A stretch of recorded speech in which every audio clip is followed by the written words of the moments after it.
Fala galera, aqui é Diego Oliveira do canal Anatomia das Artes Marciais. Hoje o tema do vídeo está relacionado com um dos maiores eventos esportivos da história, isso mesmo, a Olimpíada.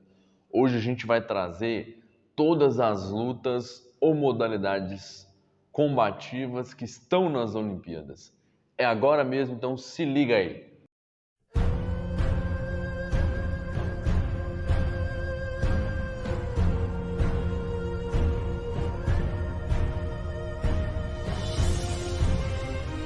Galera, deixa eu te falar, nesse tempo tão tortuoso que a gente está vivendo, né?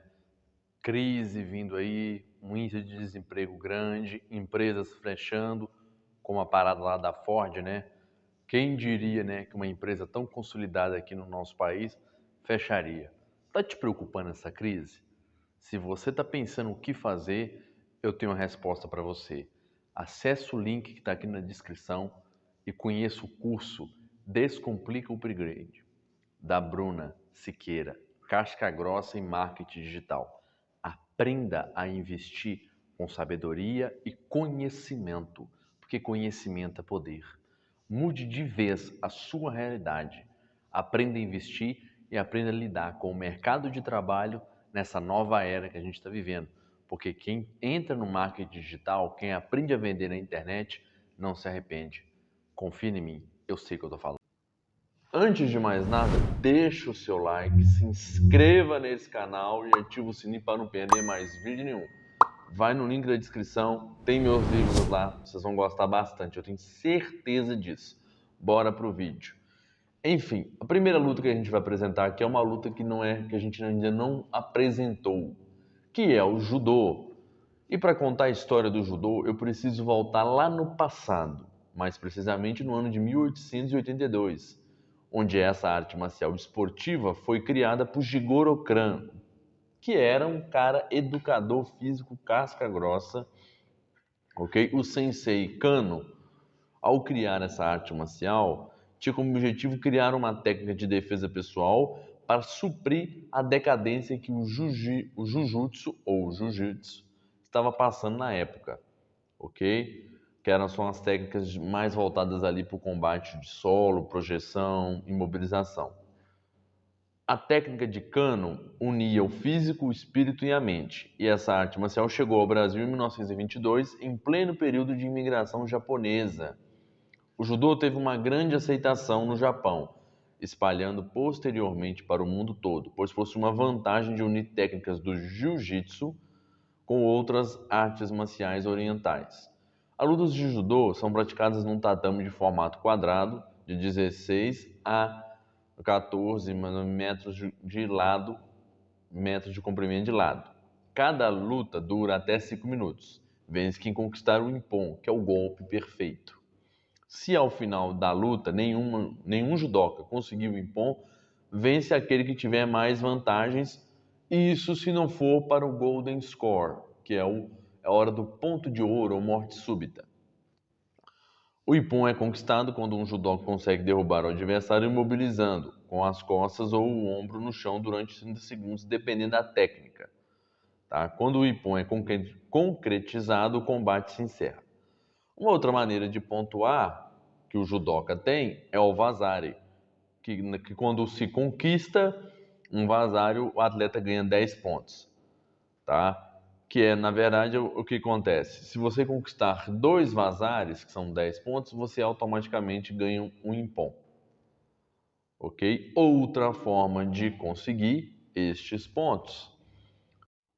Outro ponto, que é o Yuko, né? É uma pontuação em que o atleta vale 1 ponto apenas. É quando o atleta é jogado de lado, na teoria, certo? Mas é 1 ponto apenas. Continuando. Em algumas situações existe o Koka, que é a menor pontuação do judô. Vale 1/4 de ponto. Ocorre quando o adversário cai sentado. 4 Kokas não geram final da luta, embora ele seja cumulativo. No judô não são permitidos golpes no rosto ou que possam provocar lesões no pescoço ou vértebras. São proibidos também golpes no rosto do adversário quando estes golpes são praticados e o lutador é penalizado em caso de reincidência por ser desclassificado. Continuando, o Taekwondo, que é uma arte marcial que a gente já trouxe aqui no canal várias vezes, inclusive está no link da descrição 2 vídeos sobre essa arte marcial, tá? Depois dá uma conferida lá, quando acabar esse vídeo. É uma arte marcial coreana famosa no mundo todo e fez a sua participação nas Olimpíadas lá em 1988, em Seul, como esporte de exibição. Também em Barcelona, em 1992. Entrou definitivamente como esporte olímpico nas Olimpíadas de Sydney, no ano de 2000, onde a arte simplesmente passou a ser validada com medalhas e caiu no gosto popular. A área de combate, chamada de dojang, mede de cerca de 10 a 12 metros quadrados, tendo um formato de, dependendo dali, né, pode ser considerado ali um triângulo, né, e onde o atleta vai lutar ali justamente na área equivalente a 8 por 8 metros quadrados. Os golpes permitidos na Olimpíada são golpes nos rostos, que são chutes dos mais variados possíveis, sendo aplicados no tronco, ataques de mão somente. As categorias de peso são peso mosca, 58 kg masculino e 49 kg feminino. Peso leve, 58 a 68 masculino e 49 a 57 feminino. Já no peso médio, a gente tem 68 a 80 masculino e 47 a 67 feminino. O peso pesado do Taekwondo está acima de 80 masculino e acima de 67 quilos feminino. Uma coisa que eu vou abrir um gancho aqui, tá? Caso vocês quiserem mais informações ali sobre o judô, o jiu-jitsu também, que a gente já falou aqui no canal, vou deixar no link na descrição, dá uma comentada aí, tá bom? Continuando, atletas de taekwondo são diferentes dos judocas. Não possuem dois uniformes, que é uma característica comum de todo judoca, né? Sempre entra com um kimono branco ou um kimono azul. No taekwondo, então os protetores do taekwondo, o atleta vai usar os protetores de tronco, cabeça, vermelho ou azul, para fazer uma diferenciação do combate. E que a gente já falou aqui no canal, tá no link da descrição também, é uma arte marcial muito popular hoje, que teve sua participação nas Olimpíadas desde a primeira edição lá na Grécia, se refinando cada vez mais. Inclusive, por curiosidade, um homem chamado de Onomastos, de Esmirna, entrou para a história do boxe ao se tornar o primeiro campeão do boxe dos Jogos Olímpicos. A partir da introdução do boxe nos Jogos Olímpicos da Antiguidade, há mais de 2.600 anos atrás. A nobre arte permanece no programa olímpico desde então. A primeira competição de boxe dos Jogos Olímpicos da era moderna aconteceu na edição de 1904 em St. Louis, Estados Unidos, com 7 categorias de peso. Anos mais tarde, essa modalidade tão incrível, né, teve representantes nacionais do Brasil, Inglaterra, França, Bélgica e Holanda e se encontrou em uma conferência com o objetivo de discutir sobre a criação de uma Federação Internacional de Boxe. Em 1920, durante a realização dos Jogos Olímpicos da Antuérpia, na Bélgica, foi criada a Federação Internacional de Boxe Amador. Este é um marco importante para a história do boxe olímpico, na medida em que possibilitou o desenvolvimento rápido das competições internacionais, ampliando ainda mais os horizontes dos atletas de boxe, a partir da criação dos torneios que contaram com a participação de equipes de diversos países do mundo. Uma curiosidade, para caso você esteja vendo esse vídeo em plena segunda-feira, terça-feira, enfim, no dia sábado, né, no sábado em que a gente está gravando esse vídeo de hoje, tá? Justamente no dia 7 de agosto, em que Herbert da Conceição fez a sua medalha de ouro para o Brasil na Olimpíada de Tóquio 2020. Depois vocês dão uma conferida na internet, vocês vão gostar bastante. Continuando, vai no link da descrição depois para saber mais sobre o boxe. Outra arte marcial tão icônica, tão perfeita, que a gente não trouxe no canal, mas faz parte das Olimpíadas, é a esgrima, que é um desporto que evoluiu da antiga forma de combate, em que o objetivo simplesmente era tocar o adversário com uma lâmina ao mesmo tempo que se evita ser tocado por ele. Existem 3 disciplinas de esgrima: o florete, a espada e o sabre, diferindo não só no formato da lâmina, mas também nas zonas do corpo onde um toque é válido e também como as armas funcionam. A história da esgrima tem por sua origem de pelo menos 3.000 anos sendo que as pinturas egípcias e gregas mostravam guerreiros empunhando espadas. A Bíblia também se refere a muitas espadas ao longo dos testemunhos, dos dois testamentos. E ainda havia em um templo japonês construído em 1170 a.C. mostrava alguns guerreiros semi-despidos empunhando armas pontiagudas com bicos de proteção. Mas um ponto interessante sobre a esgrima está relacionado ao fato que esse desporto é sem dúvida um dos mais icônicos, né? Quando a gente vê aquelas pessoas com roupas brancas empunhando aqueles sabres tão diferenciados, que as armas são diferenciadas, né? De espadas, né? Tentando tocar o oponente, fazendo um movimento que segue uma linha reta, vertical, né? É bem interessante. Uma curiosidade também é que na Roma antiga já existiam escolas de gladiadores que se formavam como os doctores, especialistas na arte de combater com armas brancas para entreter o público. Já na Idade Média, a esgrima se diversificou devido aos vários formatos de espadas e sabres existentes. Tá? Não se sabe não sabe com certa destreza a existência de nenhum manual de esgrima anterior à Baixa Idade Média.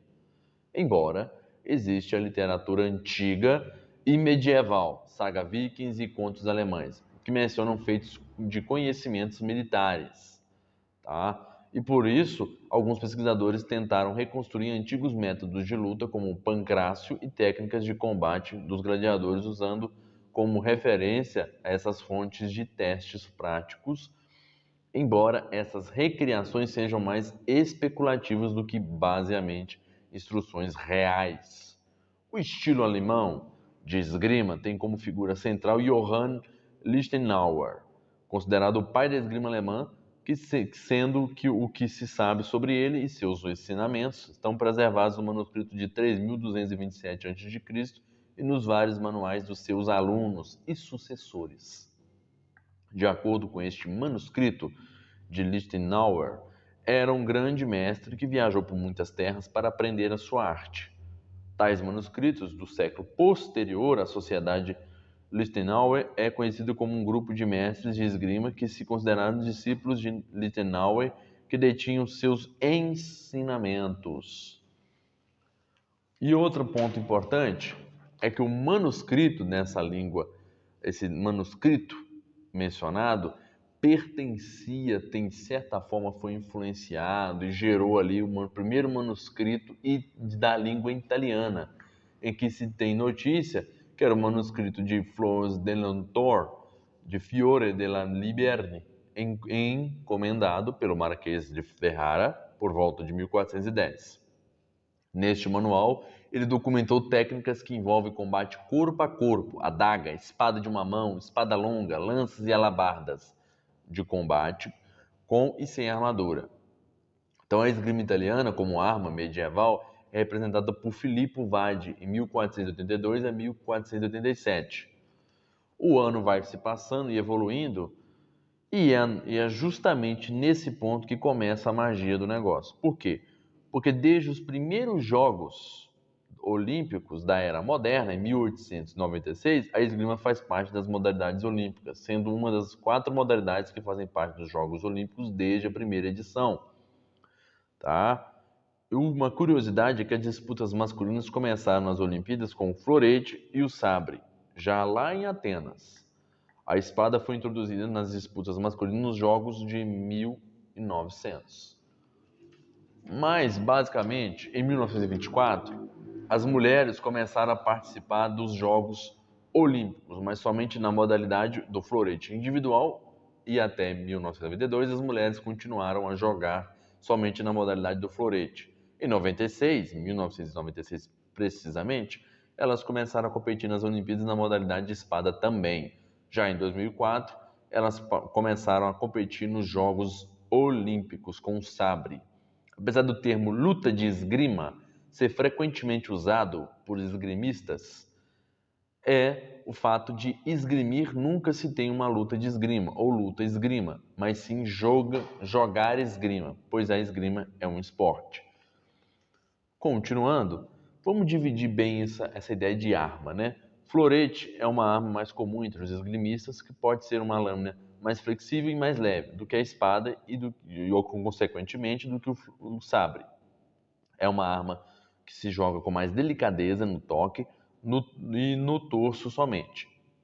Esta também era a única arma tradicional que as mulheres usavam em muitas competições. Já a espada, por ser uma arma que pode atingir o corpo todo do adversário, deve ser jogada numa posição mais vertical, assim sendo ela é uma arma boa para jogadores mais altos, especialmente aqueles que não têm tanta agilidade para se flexionarem como no florete ou no sabre. Já o sabre é uma arma de duelo mais violenta e ágil, tendo uma lâmina muito mais flexível de todas as três. O atacante pode usar o sabre como um chicote, em que a lâmina é tão flexível que nem o bloqueio do adversário. Poderá bloquear a parte frontal da lâmina. Curiosidade nisso é que um dos personagens mais icônicos da história era um praticante de esgrima, que não é ninguém mais, ninguém menos do que o próprio Zorro, que fazia uso da luta para combater criminosos e ajudar pessoas pobres. Ok? Continuando, a luta greco-romana é uma arte marcial bastante icônica e desporto olímpico, com bastante regras distintas para as Olimpíadas, já que a luta vai sendo refinada ao longo do tempo. É uma luta que foca em imobilizações, projeções, tá? Adquirindo também a capacidade de arremessar o adversário ao chão. Uma curiosidade que a luta greco-romana tem esse nome porque é uma junção da antiga luta pancrácio com a luta, tá, romana, e depois foi evoluindo ali até chegar ao que a gente conhece hoje. Por último, mas ao menos importante, a gente tem o Karatê, que entrou recentemente na Olimpíada de Tóquio, que é o caminho das mãos vazias, que inclusive a gente também falou aqui no canal, e se você quiser saber mais, entra aí no link da descrição, tá? Tô falando do vídeo aí legal sobre essa luta. Continuando, o Karatê originário de Okinawa, que depois da invasão do Japão ao país se tornou uma arte marcial japonesa, aderindo ao treinamento militar e depois ao treinamento civil. Nas Olimpíadas fez a sua estreia justamente em 2021, ok? Onde já chegou arrasando com a atleta espanhola Sandra Sanches, que foi recordista do Guinness Book, hein? Como a primeira medalhista olímpica recebendo medalha de ouro na modalidade de kata, que é uma das modalidades dentro do karatê. Já na parte de comitê, que seria a parte de combate, a gente teve alguns momentos icônicos no karatê na Olimpíada, tá? Como infelizmente alguns atletas foram desclassificados na fase eliminatória do karatê até 75 quilos, teve um momento quando o atleta alemão Johann Horn deixou a área de luta na maca após sofrer uma lesão no seu braço direito durante o combate contra o georgiano Gojet Arkanan.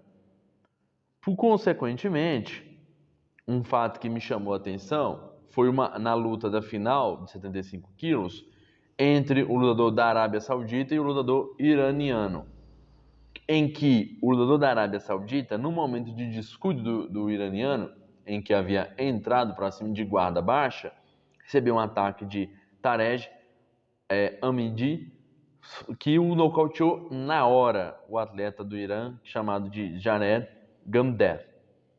O que me chamou a atenção não foi o nocaute, mas o que me chamou a atenção foi o fato do atleta que nocauteou o seu adversário foi desclassificado. Porque existe uma regra na Olimpíada para o Karatê, em que o Karatê não poderia, o atleta de Karatê não poderia nocautear, ou seja, não usar força excessiva. Mas, curiosamente, vamos analisar isso de outra forma. No boxe, que eu falei com vocês hoje, ainda nesse vídeo, que eu falei sobre o atleta brasileiro Herbert Conceição, que nocauteou o seu adversário, ele também caiu duro no chão, no ringue. E a medalha de ouro foi dada com sucesso. Mas no caso do Karatê, por ser um esporte que está entrando na Olimpíada este ano, o atleta que nocauteou seu adversário foi punido sendo desclassificado da competição. O que eu acho uma tremenda palhaçada. Porque o fato dele nocautear não impediria uma situação, já que a luta, se o nocaute existe dentro da luta, pode ser preservado. Não houve ferimentos brutais ou ferimentos muito violentos que necessitaria ele apenas foi nocauteado. O atleta não necessitaria ser desclassificado só porque nocauteou o seu adversário, tá? Enfim, esse vídeo é bom pra você. Deixa seu like, cara, se inscreve no canal e ativa o sininho para não perder mais vídeo nenhum. Ó, e vai confere no link da descrição que tá cheio de vídeo bom pra vocês. Como a gente costuma falar, tamo junto.